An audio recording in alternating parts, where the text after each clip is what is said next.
Bhishma was, she loved Prabhupada. In Calcutta, one day, she would come in Prabhupada's room when he was with guests, and she would just start talking.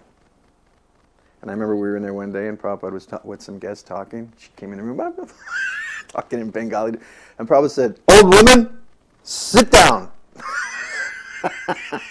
And she just and sat right down, didn't say a word. And one day I was sitting out outside of Prabhupada's room in Calcutta, that terrace outside, the balcony light, and I was sitting there, and she always carried a little, that I could see, she always carried a little bottle of Ganga water under her sari, like under here somewhere. She had a little bottle of Ganga water. And the first time I realized it was she came up to me, and she went under her sari like this and poured some in her hand, and then went like this. Poof! Right in my face. And she goes, "Ganga gel!" It's just ecstatic, laughing, That's how we remember Srila Prabhupada's sister. And I really enjoyed seeing her around. She looked, she looked a lot like Prabhupada. You could tell they were brother and sister. And you could tell Prabhupada really loved her too. Yeah. The governor was there as a chief guest in the function, K. Channa Reddy, governor of Uttar Pradesh.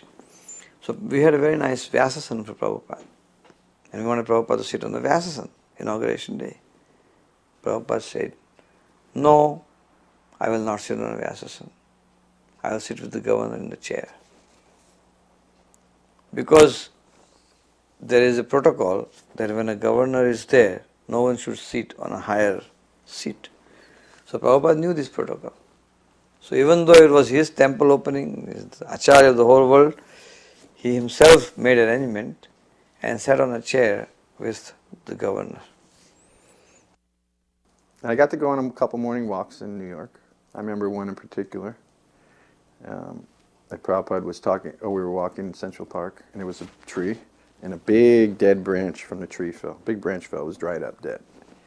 Prabhupada took his candies. This is our modern society. Dead. Why are they dead? Because they are disconnected from Krishna. I always remember that. And then I remember Nanda Kumar was serving Prabhupada at that time. And Nanda Kumar came out of Prabhupada's room one day, and he was just bewildered and shaking his head, and he said to me, "Prabhupada said the most amazing thing. He said that I'm too creative to be a good servant.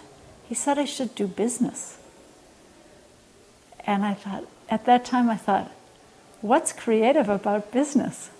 And I was really very surprised, and he was also surprised, but in retrospect I can see that business really is very creative, and now I find myself doing business, and I can see how right Prabhupada is, and I've often mentioned that to people also. Yeah. 1977, I went to one of his godbrothers' place, Madhu Maharaj's place, and there was another devotee with me, so I said, "I am a disciple of Prabhupada, Bhaktivedanta Swami."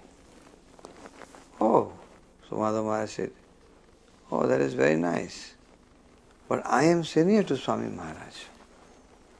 I am senior to Swami Maharaj." He said that yes, there is Swami Maharaj was a businessman, so he is very expert in organizing. Therefore, his movement has spread everywhere, very well. But that is all external. Bhakti is something else. Bhakti is the spontaneous thing in the heart. So I could see he was criticizing. Then he gave me some orange or something. I left it there and I walked out. I said, this man is... I said that bhakti, I said preaching is the mission of Sri Chaitanya Mahaprabhu, and you consider that as an external thing? Chaitanya Mahaprabhu said, whomever you meet, you talk about Krishna. And he said, Haridas Thakur Nityananda Prabhu, to go door to door. And you think this is external. So then I left and I came and told Prabhupada this thing. And Prabhupada was so furious. For 3 days he spoke about this on a morning walk. 3 days he said, just see the envious person. He thinks that this spreading the mission of Lord Chaitanya all over the world and thousands of people are chanting Hare Krishna, that is because it's from business success. It's an external thing. What has he understood? He's a sannyasi for so many years. What has he understood?